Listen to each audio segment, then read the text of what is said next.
They cut out her tongue for lies, but humanity heard the truth anyway. They called her a liar. They silenced her forever. But the truth cannot be destroyed so easily. One human mechanic uncovered what no alien dared to believe. And when the truth came out, the galaxy would never forget her voice. The brutal silence. The maintenance tunnels beneath Station Omega hummed with the constant vibration of life support systems. Kira Voss pulled herself through the narrow space, multi-tool clenched between her teeth, following the trail of a coolant leak that had been plaguing Sector 7 for 3 days. At 32, she had spent the last 5 years keeping this floating city between the stars operational, preferring the honest work of machines to the complex politics that governed the station's mixed population of humans and Zalathi. Station Omega floated in the neutral zone, a massive cylinder spinning slowly to create artificial gravity. Half its districts belonged to humanity, the other half to the Zalathi Empire. The central plaza served as neutral ground, where both species conducted trade, negotiated treaties, and occasionally reminded everyone why peace remained fragile. Kira emerged from the maintenance hatch into the plaza just as the station's artificial sun reached its zenith. She should have returned to her workshop, but the unusual silence made her pause. The normally bustling marketplace stood empty except for a gathering crowd near the justice platform. The Zalathi had erected the platform 3 cycles ago, claiming their right to dispense their own law in the neutral zone. Most humans avoided these displays of alien justice, but something about the energy of the crowd made Kira edge closer. The Zalathi stood 7 feet tall on average, their scaled skin shifting between deep purple and blue depending on their emotional state. Their forearms made them formidable in combat, but their true strength lay in their ability to detect deception through pheromone analysis. At least that was what they claimed. Lyra of the third caste stands accused of falsifying diplomatic translations. A voice boomed across the plaza. Counselor Thex stood on the platform, his scales dark with authority, all forearms spread wide. She has corrupted sacred words threatening the peace between our peoples. Kira saw her then. A young Zalathi female knelt on the platform, her scales pale gray with terror. Unlike her accusers, she seemed smaller, more delicate. Her upper arms were bound behind her back while her lower arms hung limp at her sides. Even from a distance, Kira could see the defiance in her solid black eyes. I translated only truth, Lyra said, her voice carrying despite her obvious fear. The document spoke of weapon shipments hidden as medical supplies. The council knows this. You know this, Thex! The crowd hissed, a sound that made Kira's skin crawl. Thex's scales darkened to almost black as he descended upon Lyra. His primary right arm struck her across the face, sending her sprawling. Lies, Thex snarled. The tribunal has examined your pheromone signature. Deception flows from you like poison. Your machines are calibrated to serve your purposes. Lyra struggled back to her knees, green blood trickling from her mouth. I spoke truth about the shipments to the human colonies. Children will die because of your greed. Kira found herself moving closer, her engineer's mind racing. She had worked on Zalathi technology before. Their deception detectors were sophisticated but not infallible. Environmental factors, illness, even strong emotions could affect the readings. And if someone wanted to frame another person for the crime of bearing false witness in matters of interspecies trade, Thex announced, producing a curved blade that seemed to absorb light. The sentence is eternal silence. 2 guards seized Lyra's head, forcing her mouth open. The crowd pressed forward, eager to witness justice served. Kira wanted to look away, but found herself frozen as Thex's blade descended. Lyra didn't scream. Even as they cut out her tongue, she remained silent. Her black eyes locked on Thex with an intensity that transcended words. They wrapped her mouth with dirty cloth, the kind used to clean engine parts. Green blood seeped through immediately. Thex held up the severed organ for the crowd's approval before tossing it into the recycling chute. Let this remind all who would threaten the peace, Thex declared. The word of the council is absolute. The crowd dispersed quickly, leaving Lyra collapsed on the platform. Not one Zalathi looked back. Not one showed any sign of compassion for their own kind. Kira waited in the shadows, her hands shaking with rage. When the plaza finally emptied, she sprinted forward. Lyra's eyes fluttered open as Kira knelt beside her. Terror replaced pain as she saw a human face. She tried to crawl away, but weakness made her movements pathetic. I'm not going to hurt you, Kira said softly, pulling off her jacket. We need to get you somewhere safe. Lyra shook her head weakly, pointing toward the Zalathi sector. Her meaning was clear. She had no home there anymore. Then you're coming with me, Kira decided. She was strong from years of hauling equipment through maintenance shafts. Lyra weighed less than some of the drive cores she regularly serviced. She lifted the alien woman carefully, noting how Lyra's scales felt surprisingly warm against her skin. Kira's workshop occupied a forgotten corner of the human sector, officially designated as Auxiliary Storage Room 7B, but transformed over the years into her private sanctuary. Tools covered every wall, organized with obsessive precision. Half-completed projects littered the workbenches. A small living area in the back contained the basics: bed, food processor, sanitation unit. She placed Lyra on the bed and grabbed her medical kit. The wound was worse than she'd feared. Zalathi anatomy differed from human, but trauma was universal. She sprayed antiseptic, watching Lyra's scales flicker with pain. "I'm Kira," she said, working to clean the wound. "I fix things. Ships, stations, sometimes people. Though you're my first Zalathi." Lyra's eyes tracked her movements with intelligence despite the pain. She gestured weakly toward a datapad on Kira's workbench. "You want to write something?" Kira asked, bringing her the device. With shaking fingers, Lyra typed, "Why help me?" "Because what they did wasn't justice," Kira replied, applying healing gel. "And because you mentioned children dying." "Human children?" Lyra nodded, then typed, "Contaminated medical supplies. Disguised weapons shipments, both species being betrayed. By whom? Thex, others. Profit from war preparation while preaching peace." Kira felt her stomach drop. "Do you have proof?" Lyra typed, "Had proof. Destroyed when arrested. But backup exists. Hidden in translation archives, encrypted. Rest now," Kira said, pulling a blanket over Lyra. "We'll deal with this tomorrow." But as she watched the Zalathi woman drift into exhausted sleep, Kira knew tomorrow would bring dangers she'd spent 5 years avoiding. She'd just harbored a political prisoner, one who claimed knowledge of a conspiracy that could shatter the fragile peace. She moved to her workbench, powering up her most sophisticated terminal. If Lyra was telling the truth, those translation archives might contain evidence worth killing for. Her fingers flew across the holographic interface, probing the station's data networks with tools she'd developed for system maintenance but which worked equally well for other purposes. 3 hours later, she found it. A hidden partition in the translation database protected by encryption she recognized as Lyra's work. Inside were documents that made her blood run cold. Shipping manifests showing medical supplies bound for human colonies, but the chemical signatures were all wrong. These weren't medicines. They were biological weapons designed to look like vaccines, targeted at human physiology. And at the bottom of each manifest, Counselor Thex's digital seal. Kira looked back at Lyra, sleeping fitfully on her bed. The Zalathi woman had risked everything to expose this truth. They had torn out her tongue for it, but they hadn't silenced her. Not if Kira had anything to say about it, she began to plan. They would need allies, evidence that couldn't be dismissed, and a way to broadcast the truth where it couldn't be suppressed. But first, she needed to keep them both alive through the night. Station security would be looking for Lyra soon. The workshop's location was obscure but not invisible.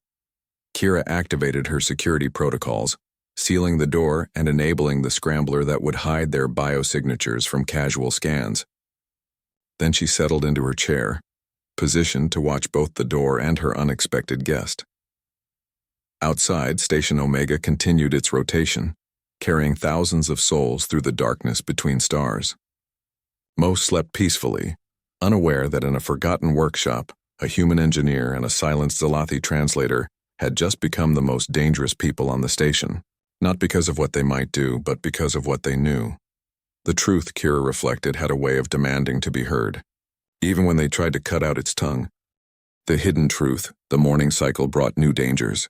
Kira woke to the sound of proximity alarms from her security system. 2 Zalathi enforcers stood outside her workshop, their bioscanners sweeping the corridor. She held her breath, watching the readout on her monitor. The scrambler held, making her workshop appear empty of life signs. After 10 minutes, they moved on. Kira released her breath and turned to check on Lyra. The Zalathi woman was awake, sitting up despite obvious pain. Her scales had shifted to a dull bronze color that Kira hadn't seen before. "That's new," Kira said, gesturing to Lyra's scales. "The color, I mean." Lyra reached for the datapad and typed, healing phase. Scales change when regenerating tissue. How's the pain? Manageable. The enforcers? Looking for you, Kira confirmed. My scrambler threw them off, but they'll be back with better equipment. We need to move you somewhere safer. Lyra typed, no safe place for me on station. Maybe not in the traditional sense, Kira agreed, pulling up a holographic map of Station Omega. But I know every maintenance tunnel, every forgotten storage room, every dead zone in the sensor grid. I've been mapping them for 5 years. She highlighted a section deep in the station's core. Environmental Processing Hub 7. It's automated, loud enough to mask biosignatures, and the radiation from the recyclers interferes with most scanning equipment. Plus, I'm the only one with access codes. Lyra studied the map, then typed, you risk much for stranger. You're not a stranger anymore, Kira said. And I've seen what you risked. Those documents you hid, I found them. The contaminated medical supplies are already being shipped. Lyra's scales darkened with urgency. She typed rapidly. How many shipments? 3 have already left. 7 more scheduled over the next 10 cycles. If we don't stop them, thousands die. Lyra finished typing. Human colonies trust these supplies. Children given vaccines that are actually bioweapons. Kira's hands clenched. We need to warn them. How? Official channels compromised. Thex has allies in human government too. Kira considered this. I know someone. Marcus Chen, commander of human security. He's clean, has to be. He turned down 3 promotions to avoid political positions. Can you trust him? I fixed his daughter's respiratory unit when the hospital said it couldn't be done. He owes me. Kira paused. But first, we need to get you somewhere safe and give you a way to communicate better than typing. She moved to a locked cabinet and removed a device she'd been working on for months. It looked like a collar made of synthetic mesh embedded with microcircuitry. It's a neural interface prototype, Kira explained. I designed it to help paralyzed workers control maintenance robots. But with some modifications, it could read your neural patterns and convert them to synthesized speech. Lyra's eyes widened. She typed, you would give this to me? I'm giving you your voice back in a way. The people who did this to you, they thought they were silencing the truth. Let's prove them wrong. Over the next several hours, Kira worked to modify the device while Lyra rested. The work was intricate, requiring her to adapt human technology to Zalathi neurology. She had to reference medical databases carefully, using anonymous queries to avoid detection. Your neural structure is fascinating, Kira commented, making final adjustments. More complex than human in some ways, simpler in others. Like you evolved for different kinds of thinking. Lyra typed, we sense deception through pheromones. But strong emotions cloud this ability. Is that why they could claim you were lying? They made you emotional first? Fear, anger, pain all create false readings. Thex knew this. Kira attached the collar carefully around Lyra's neck. The device was nearly invisible against her scales. Try thinking about speaking. The interface will need time to learn your patterns. Static emerged from the small speaker, then garbled sounds. After several minutes, a synthetic voice spoke. Testing. Can you hear? Perfect. Kira grinned. How does it feel? Strange, the synthetic voice replied, carrying a slight electronic tone but clear enough. But wonderful. To have voice again, even artificial one. It'll improve as it learns. The more you use it, the more natural it'll sound. They prepared to move to the environmental hub. Kira packed essential supplies while Lyra practiced with her new voice. As they worked, an unexpected ease developed between them. Despite being different species, they moved in sync, anticipating each other's needs. You're not like other humans, Lyra's synthetic voice observed. How so? Most humans fear Zalathi. Our appearance, our abilities. You show no fear, Kira shrugged. I've always been more interested in how things work than in being afraid of them. Your forearms? Practical for complex tasks. Your scales? Natural armor. Your pheromone sensing? Just another form of communication. You see us as machines to understand. I see you as people who work differently, Kira corrected. Like comparing fusion drives to ion engines. Different mechanism, same goal, moving forward. Lyra's scales shifted to a warm amber color Kira hadn't seen before. What? Kira asked. Nothing. That color, what does it mean? I'm not certain you want to know. Try me, it indicates attraction, which should be impossible. Our species are incompatible. Kira felt heat rise to her face. Incompatible how? Biologically. Different chromosomal structures, protein incompatibilities.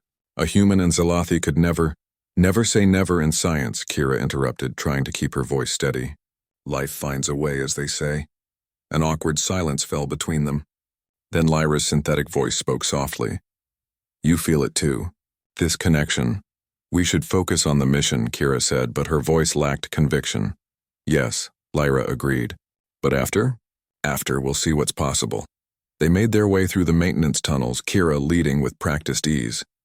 The environmental hub was exactly as she'd described. Loud, hot, and perfect for hiding. She'd set up a small living space there months ago for when she needed to escape station politics. Home sweet home, Kira said, activating the lights. Now let's contact Marcus. She used an encrypted channel she'd established years ago for sensitive repairs. Marcus Chen's face appeared on the screen, his expression shifting from annoyance to concern when he saw her. Kira, this better be important. This channel is for emergencies only. It is. Marcus, I need you to come to Environmental Hub 7 alone. Tell no one. What's going on? I have proof of a conspiracy that threatens every human colony in this sector. Contaminated medical supplies, bioweapons disguised as vaccines. Marcus's face hardened. That's a serious accusation. I have documents, shipping manifests, chemical analyses, and I have a witness. The Zalathi translator who tried to warn us, the one they punished yesterday. The one whose tongue, Kira harboring her, is necessary, Kira interrupted. Please, Marcus. You know I wouldn't ask if it wasn't critical. After a long pause, Marcus nodded. 1 hour. If this is what you say it is, it's worse, Kira assured him. The connection ended. Lyra's synthetic voice spoke. You trust him completely. I trust his hatred of corruption more than anything. His partner died because someone sold contaminated medical supplies to the frontier colonies. If anyone will act on this, it's him.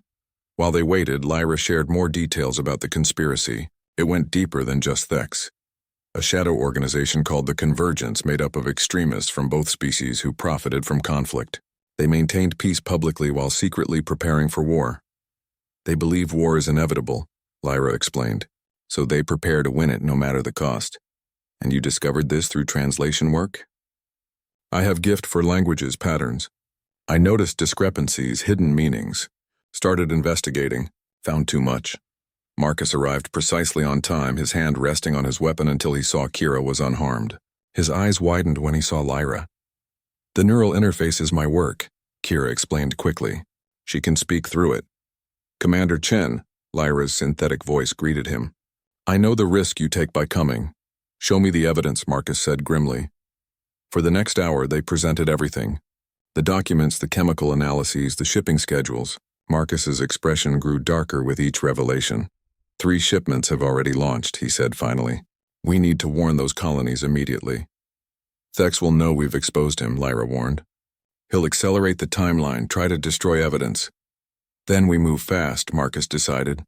I have allies in the communication center.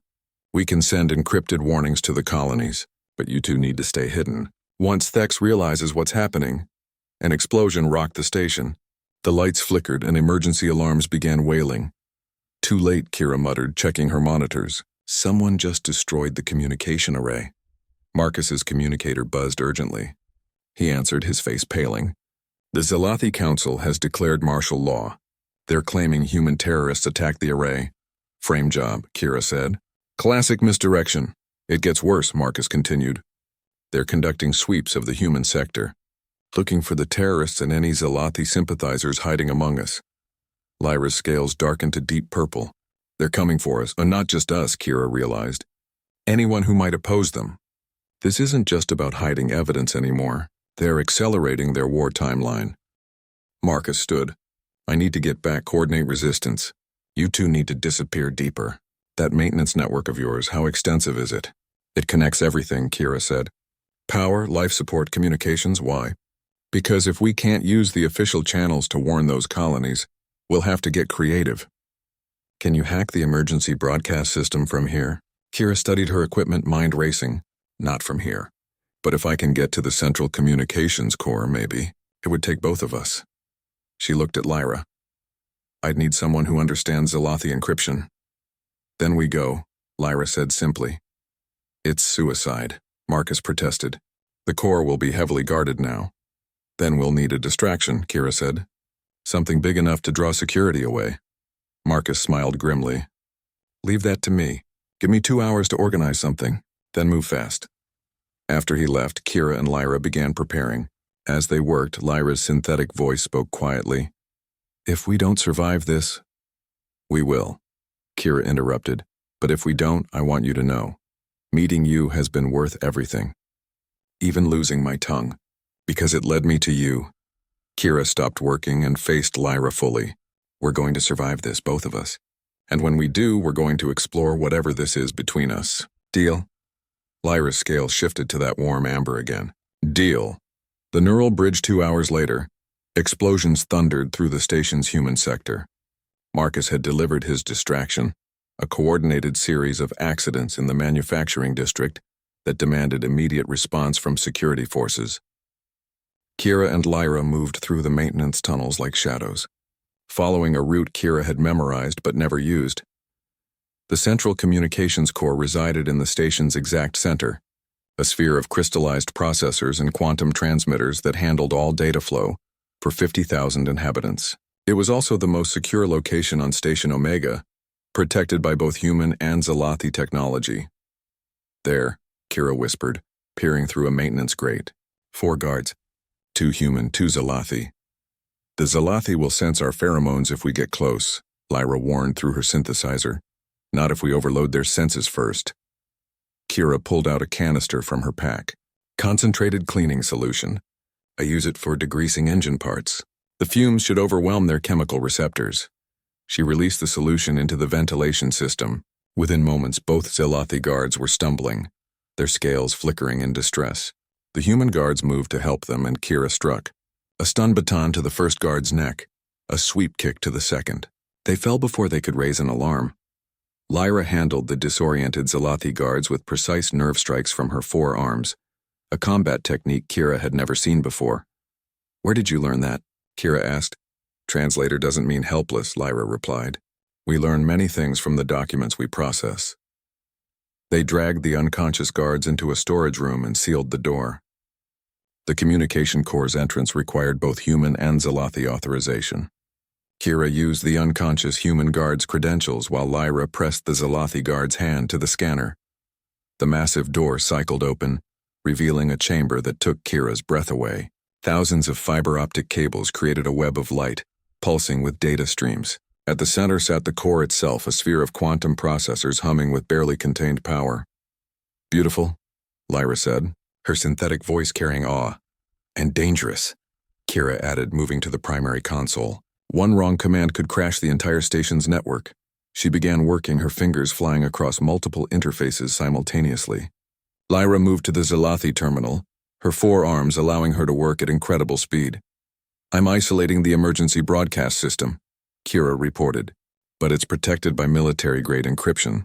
I see it, Lyra responded. Convergence code. They've been planning this for years. Every security protocol has a backdoor for them. Can you crack it? Not crack, translate. Every code is a language. You just need to understand its grammar. They worked in focused silence for 20 minutes. Then Lyra made a sound of triumph. I have access. Broadcasting now, Kira said, uploading their evidence package. Going wide spectrum. Every screen, every speaker, every personal device on the station. The sphere pulsed brighter as the broadcast began.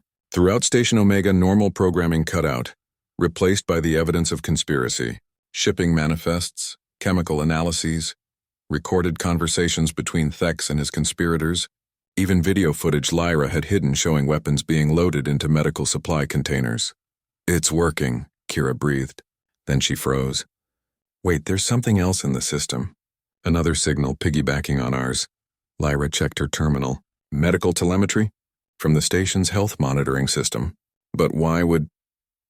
Her synthetic voice cut off as her scales suddenly shifted to pure white. Lyra? What's wrong? The medical signal. It's highlighting an anomaly. In me. She turned to Kira, her black eyes wide. I'm pregnant. That's impossible. You said our species were incompatible. I thought we were. But the medical system is detecting both Zalathi and human genetic markers. Kira, this shouldn't be possible. Kira's mind raced. Unless someone made it possible. The Convergence has been preparing for war, developing bioweapons. What if they also developed fertility treatments? Lyra finished. They were testing compatibility. I translated some of those documents without understanding. They were trying to create hybrid soldiers. But we've only touched nothing that could. Zalathi reproduction is partially external. We can exchange genetic material through skin contact when our scales are in the amber phase. I was amber when we touched. I thought it was just attraction, but if my biology has been altered. An alarm screamed through the core. The main door began cycling open. They've found us, Kira said. Can you run? I have to. Our child. Lyra's voice carried a fierce protectiveness. Our child? Kira felt the words hit her like a physical force. You're sure? The medical scan is never wrong. Whatever the Convergence did to me, we've created something they never intended. A child born of choice, not design. Thex entered the core, flanked by a dozen guards. His scales were pitch black with rage. Silence them! He roared. Kira grabbed Lyra's hand. The maintenance shaft behind the core. Move! They ran as weapons fired behind them. The shaft was barely large enough for Lyra's larger frame, but she compressed herself, following Kira through the twisting passages. They could hear pursuit behind them, Thex's voice echoing, Find them! They cannot leave this station alive. They emerged in the reactor chamber, a massive space dominated by the fusion core that powered the station. Kira led them to a control platform suspended above the reactor's magnetic containment field. We're trapped, Lyra said, looking at the dead-end platform. No, we're exactly where we need to be. Kira moved to the reactor controls. This reactor feeds power to the entire station, including the broadcast system. You're going to threaten the reactor? I'm going to use it. The magnetic field can carry our signal. Even if they cut the regular broadcasts, the reactor will keep transmitting. Every system on the station will receive our message until someone physically comes here and stops it. She began reconfiguring the reactor's field harmonics. But I need you to encode the message. Your translation skills, my engineering. Together. Lyra moved beside her, their hands working in perfect synchronization. As they worked, Lyra spoke. If we survive this, how do we raise a child that belongs to neither world? We create a new world, Kira replied. One where they belong. The reactor's hum changed pitch as their modifications took hold. Every electrical system on the station began resonating with their signal. The evidence repeated endlessly, but now with addition. Lyra's testimony spoken through her synthetic voice explaining everything. The conspiracy, the bioweapons, and the unprecedented pregnancy that proved their species could coexist in ways never imagined. Thex and his forces reached the platform. Surrender now, he commanded. You've lost, have we? Kira asked. She held up a dead man's switch she'd connected to the reactor controls. I release this and the containment field fails. The reactor doesn't explode, it just stops. The entire station goes dark. Life support fails. And your war ends before it begins. You'd kill everyone on the station? To prevent a war that would kill millions? Yes. Kira's voice was steady. But I don't have to. Look at your guards, Thex. The counselor turned. His guards were lowering their weapons, their scales shifting to confused patterns. Some were checking their personal devices, seeing the broadcast for themselves. They know the truth now, Lyra said. Every citizen of this station knows what you've done. What you plan to do. Lies, Thex snarled. Fabrications. Then submit to a proper investigation, a new voice called out. High Elder Zara of the Zalathi Council entered the chamber, accompanied by Admiral Patterson of the Human Fleet. We've received your broadcast along with several colonies. The evidence is compelling enough to warrant full inquiry. You have no authority here, Thex protested.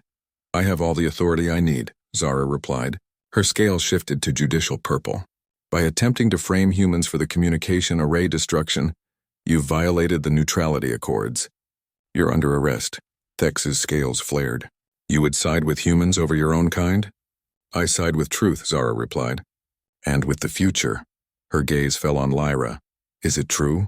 You carry a hybrid child? Yes, Lyra answered, her synthetic voice steady. Impossible, Thex spat. So was cooperation between our species once, Admiral Patterson said. Yet here we stand, Guards, take him. As Thex was dragged away, he screamed, "This abomination will destroy us all. The child should not exist." Kira released the dead man's switch, letting the reactor return to normal. She turned to Lyra, whose scales had shifted to a pattern of exhaustion and relief. "We did it," Kira said. "The broadcast worked," Lyra agreed. But Thex was right about one thing. Our child will face challenges we can't imagine. Elder Zara approached them. "The Council will need to discuss this unprecedented situation. A human Zelathi hybrid has implications beyond simple biology. Political implications," Admiral Patterson added. "Some on both sides will see this as a threat to species purity, and others will see it as hope," Marcus said, entering with a security detail. "The response to the broadcast has been mixed, but there's significant support for protecting Lyra and Kira." "Protecting?" Kira asked. "You've exposed a conspiracy that reaches into both governments," Marcus explained. "The Convergence has members we haven't identified yet. They'll want you silenced." "Then we need sanctuary," Lyra said. Elder Zara and Admiral Patterson exchanged glances. "There's a research station in the neutral zone," Patterson said. "Joint operated, heavily secured. You'd be safe there while we root out the remaining conspirators. And my people's medical experts could monitor the pregnancy," Zara added. "This child, if it survives, will need specialized care." "If it survives." Kira's voice sharpened. "We don't know if such a hybrid is viable," Zara said gently. "The genetic differences between our species are significant." "We'll face whatever comes," Lyra said, taking Kira's hand. Together. The broadcast revolution 3 weeks passed in the research station. Kira had transformed their assigned quarters into a makeshift laboratory, combining human and Zelathi medical equipment to monitor Lyra's unprecedented pregnancy. The child was growing faster than either species' normal rate, and scans showed unique biological structures neither fully human nor Zelathi. "Look at this," Dr. Sarah Kim, the station's human physician, pointed to the latest scan. "The neural development is extraordinary. Pathways from both species, but interconnected in ways we've never seen." Lyra's synthetic voice carried worry. "Is it harmful?" "Not harmful," Dr. Vex, her Zelathi counterpart, replied. "Remarkable. The child's brain is developing translation capabilities at the cellular level. It will naturally understand both our forms of communication." Kira squeezed Lyra's hand. They'd grown even closer during their sanctuary, learning each other's languages, customs, fears, and hopes. The physical differences between them had become irrelevant compared to the connection they shared. A urgent chime interrupted their discussion. Marcus's face appeared on the wall screen, his expression grim. "We have a problem. The Convergence is making their move. They've taken over Broadcasting Station Prime on Helios 7. They're about to transmit something system-wide." "What kind of transmission?" Kira asked. "We're not sure, but they've been gathering for days. Armed forces from both species who oppose the peace. Whatever they're planning," the screen flickered and changed. Thex appeared, no longer in custody. He stood before a massive crowd of supporters, both human and Zelathi separatists united in their xenophobia. "Citizens of all worlds," Thex began, his scales dark with authority, "you have been deceived. The footage you saw was fabricated, the evidence manufactured. But more importantly, you've been told that cooperation between our species is possible, that we can coexist peacefully. This is the greatest lie of all." The camera panned to show prisoners, humans and Zelathi who had supported integration. "These traitors would dilute our pure bloodlines. They would create abominations like the creature growing in the translator's womb, but we will prevent this future." Kira's blood ran cold. "He's going to execute them. Live on air." "We have to do something," Lyra said, struggling to stand despite her condition. "The station has its own broadcast array," Dr. Kim said. "It's not as powerful as Prime, but we could boost it," Kira finished, her mind already racing. "The research station has 3 fusion reactors. If we could synchronize them like we did on Omega, it would burn out the entire system," Dr. Vex protested. "Then we make it count," Lyra said, her scales shifting with determination. "One broadcast to counter theirs. Show both species who we really are." They had minutes. Kira ran to the reactor control room while Lyra moved to the communication center. Dr. Kim and Dr. Vex worked to establish connections to every receiver in the system. Marcus coordinated with his remaining allies to protect the signal once it launched. "Ready?" Kira asked through the intercom. Almost, Lyra replied. I'm encoding something special.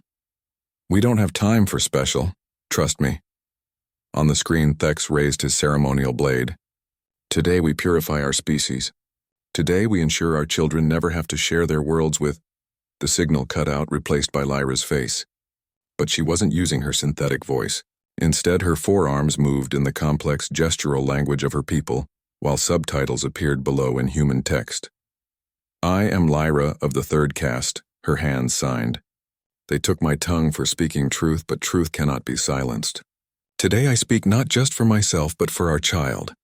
The camera pulled back, showing her pregnant form. Kira stepped into frame beside her. 2 months ago, I was just an engineer, Kira said. I fixed machines, avoided politics. Then I saw injustice and chose to act. That choice led me to Lyra, to love, and to this impossible child we've created. The broadcast split screen, showing the ultrasound of their developing child. The unique neural patterns, the hybrid organs, the impossible made real. The convergence wants you to fear this, Lyra signed. Her gestures translated in real time. They want you to believe we're incompatible. But look closer. The screen showed medical data. The fertility treatments found in convergence labs weren't meant to create hybrids, Kira explained. They were designed to prevent them. To make our species truly incompatible forever. Lyra and I conceived naturally because underneath our differences, life finds a way. But they don't want you to know that. Lyra continued signing. They profit from our division. They sell weapons to both sides, medical supplies that harm instead of heal. They need us to hate each other because our cooperation threatens their power. The broadcast showed footage from the research station, humans and Zalathi working together, sharing meals, their children playing. Dr. Kim and Dr. Vex appeared, explaining their joint research, their friendship despite their differences. This child I carry, Lyra signed, isn't an abomination. It's possibility. Proof that we can create something together neither could achieve alone. Thex's image suddenly broke through, his transmission overpowering theirs momentarily. Lies, kill the prisoners! Show them the price of... But something unexpected happened. The prisoners behind him began to speak, their voices joining in unison. Humans speaking Zalathi words, Zalathi speaking human languages. They'd been watching Lyra's broadcast on hidden devices, and now they repeated her message. Truth cannot be silenced. Truth cannot be silenced. The guards hesitated. Some lowered their weapons. Others removed their helmets, revealing faces filled with doubt. Kira pushed their signal harder, the reactors screaming in protest. You have a choice, she said directly to the camera. Choose fear and division, or choose hope and unity. Choose the convergence's lies, or choose the truth standing right in front of you. Lyra stepped forward, her hands moving rapidly. To the guards at Broadcasting Station Prime, you know me. I translated for many of you. I never lied then. I'm not lying now. Don't let them make you murderers.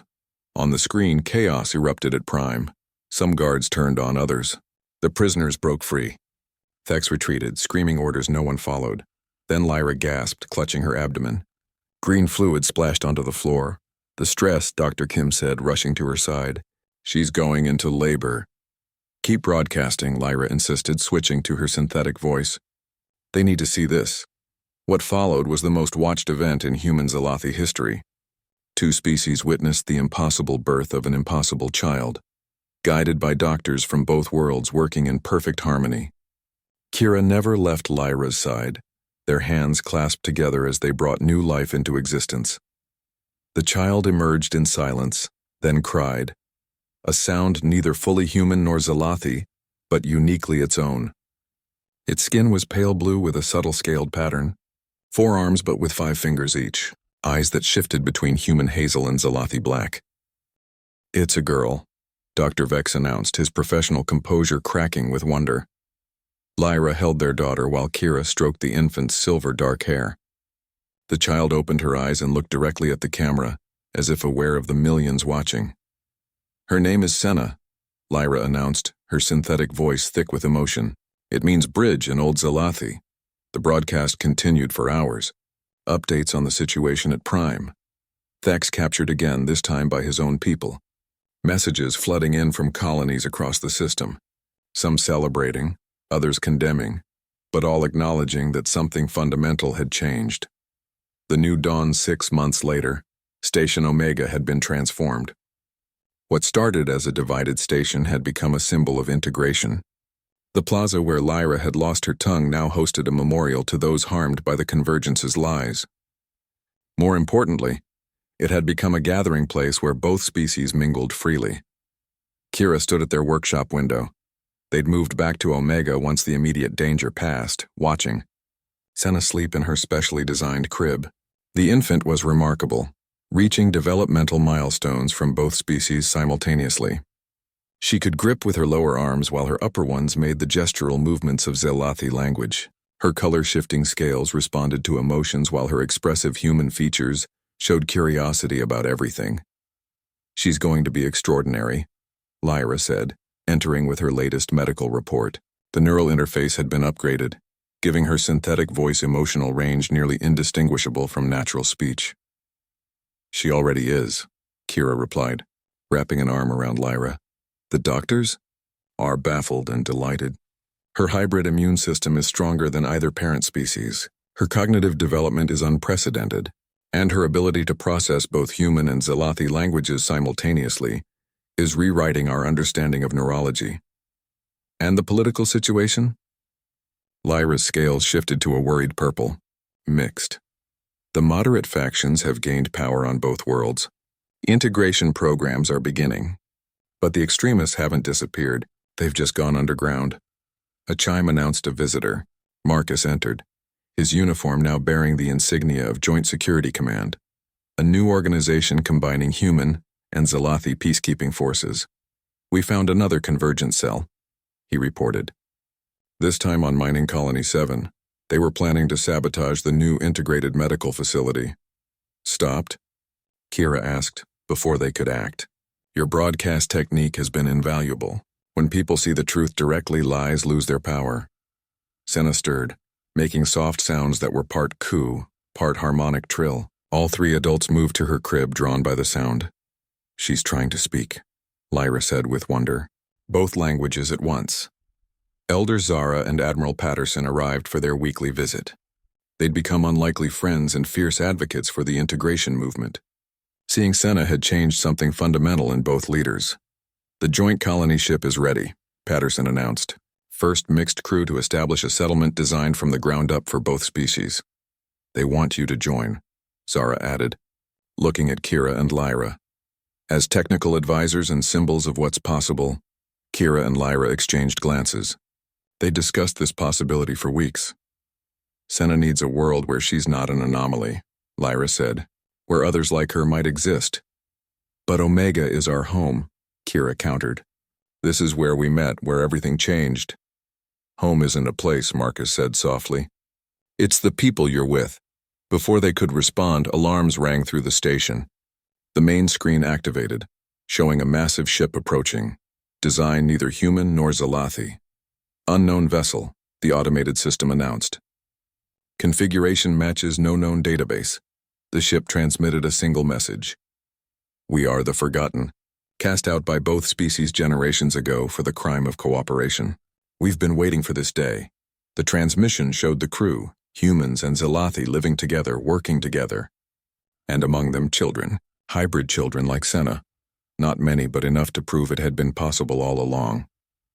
"Convergence knew," the speaker continued. "They knew because we exist. They tried to prevent others from following our path. But you've broken their hold. We request permission to dock, to come home." Kira found herself laughing, tears streaming down her face. "We were never the first. Just the first they couldn't silence," Lyra added, her synthetic voice warm with joy. Elder Zara and Admiral Patterson moved immediately to their communicators, authorizing the docking. The political implications were staggering, but this revelation changed everything. The Forgotten docked smoothly, and within hours, Station Omega's population included 37 humans, 41 Zelathi, and 12 hybrid children of various ages. The oldest was 15 cycles, a teenager named Kale who could have been Senna's older brother. His scaled skin could shift colors like a Zelathi, but his features were distinctly human. He spoke both languages fluently, switching between them mid-sentence. "We lived on a generation ship," Kyle explained to a gathered crowd in the plaza. Our parents were exiled for falling in love across species lines. The Convergence made sure no one knew about us, said we were dead, failed experiments. Dr. Kim and Dr. Vex immediately began medical examinations of the hybrid children, finding each one unique yet healthy. Their existence shattered decades of false scientific doctrine about species incompatibility. Vex, awaiting trial in custody, saw the broadcasts of the Forgotten's arrival. Reports said he didn't speak for 3 days afterward, his scales locked in a gray pattern of defeat. 3 months passed. The joint colony ship launched with the Forgotten as guides, Kira and Lyra as technical leads, and hundreds of volunteers from both species. Senna had grown remarkably, already pulling herself up on furniture with her lower arms while her upper ones reached for everything within grasp. Her first word was Mama, directed at both parents equally. The colony world they chose was pristine, untouched by either civilization. They named it Haven, and its first city was built with integration in mind from the foundation up.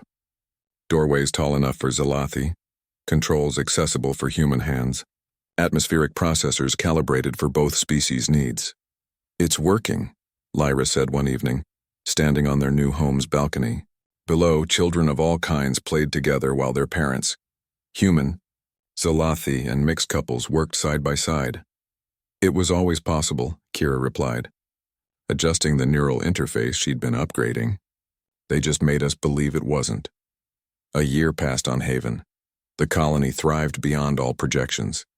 The hybrid children showed remarkable abilities. Senna could already understand complex mathematical concepts that normally took human children years to grasp. While displaying the Zalathi gift for pattern recognition, she played with blocks using all 4 arms, building structures that defied conventional architecture. News arrived from Station Omega. The integration movement had spread to the home worlds. Universities established exchange programs. Mixed crews explored further into space than either species had managed alone. The Convergence still existed in shadows, but their influence waned with each passing day. Kira had established a neural interface workshop, training others to build devices that helped silenced individuals communicate. Lyra worked as Haven's chief translator and cultural liaison, her synthetic voice now so natural that newcomers often didn't realize it was artificial. One morning, Senna spoke her first complete sentence. Not in human or Zalathi, but in something new, a linguistic fusion that borrowed from both. The colony's linguists would later call it Havanic, the first truly integrated language. "Momtala mama friend look sky coming," she said, pointing up with all 4 arms. A ship was descending, bearing the markings of both fleets. Elder Zara and Admiral Patterson emerged, now co-directors of the Unified Council, a governmental body that replaced the old separate hierarchies. "We've come with news," Patterson announced to the colony assembly. "The last major convergence cell has been disbanded." Vex agreed to testify in exchange for exile rather than life imprisonment. "And," Zara added, her scales shifting to celebratory gold, "we've detected signals from 3 other systems. Other civilizations watching our integration with interest. They want to meet the species that proved cooperation is stronger than division." That night Haven celebrated. Music mixing human and Zalathi traditions filled the air. Kira and Lyra danced, a complicated affair with Lyra's 4 arms, but they'd developed their own style. "Do you ever miss your biological voice?" Kira asked as they swayed together. "Sometimes," Lyra admitted. "But if I hadn't lost it, I'd never have found you. Never have created Senna. Never have helped build this." She gestured to the celebration around them. My silence became everyone's voice. Senna toddled over, reaching up with all 4 arms to be held. They lifted her together, their daughter who represented everything the Convergence feared and everything the future promised. "Storytell?" Senna asked in her unique hybrid language. "What story would you like?" Kira asked. "Begin story, how Mama Friend found Mom Tala." So they told her, as they had many times before, how a human engineer saw injustice and chose to act, how a silenced translator refused to let truth die, how 2 different species discovered they weren't so different after all, how love and courage could overcome fear and hatred. As they spoke, other families gathered to listen. Human, Zalathi, and hybrid children sat together, learning the story that had changed their worlds. The story of how humanity proved that impossible was just another problem to solve, and how the Zalathi learned that strength came not from standing apart, but from standing together. 5 years later, Senna stood at her first day of integrated school. She was no longer unique. 17 hybrid children now lived on Haven, with more born each year. The teacher, herself a refugee from the forgotten, welcomed the class in Havonic, the language that had evolved from Senna's first words. Kira and Lyra watched from the viewing gallery, their hands intertwined. "She's nervous," Lyra observed, noting their daughter's shifting scales. "She's brave," Kira corrected. "Like her mother." "Which one?" Lyra asked with amusement in her synthetic voice. "Both." A message arrived on Kira's pad. The newest colony ship had launched, crewed entirely by second-generation integrated citizens. Their mission: to find other species to spread the message that differences were not barriers but bridges. "Think we'll ever run out of impossibilities to prove wrong?" Lyra asked. "I hope not," Kira replied. "Where's the fun in that?" Below, Senna raised all 4 hands to answer her teacher's question, her voice clear and confident in 3 languages. She was explaining how her mom Tala had given her mama Fren a voice, how her parents had given their world a new future, and how everyone in the room was part of that story. The teacher asked what Senna wanted to be when she grew up. "A bridge," Senna answered without hesitation. "Like my name. Like my mother's. Like all of us." The class applauded, a mixture of human clapping and Zalathi harmonic humming that had become Haven's signature sound. The sound of unity, the sound of a future where no truth would be silenced, no love forbidden, and no child would ever be called impossible.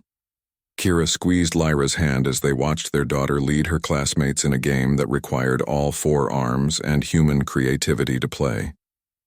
They had started with violence and silence in a plaza on Station Omega. They had built something infinitely better, a world where difference was celebrated, truth was sacred, and love knew no boundaries. "Thank you," Lyra said suddenly. "For what?" "For seeing me bleeding in that plaza and choosing to help. For giving me a voice. For believing in impossible things." "Thank you," Kira replied. "For being worth the risk." They stood together, watching their daughter and her classmates invent new ways to play, new words to communicate, new futures to build. Outside, Haven's twin suns set, painting the sky in colors neither Earth nor Zeleth had ever seen. It was a new world, literally and figuratively, and it belonged to all of them. In her pocket, Kira still carried the first neural interface prototype, the one that had given Lyra her voice back. She'd never forget where they started, but she was more interested in where they were going, and judging by her daughter's laughter echoing through the school, mixed with the harmony of a dozen other children who shouldn't exist but did, the future was going to be extraordinary. The story that began with a severed tongue had become a chorus of voices, proving once and for all that truth, love, and humanity's stubborn refusal to accept impossible could overcome any silence, bridge any divide, and create any miracle.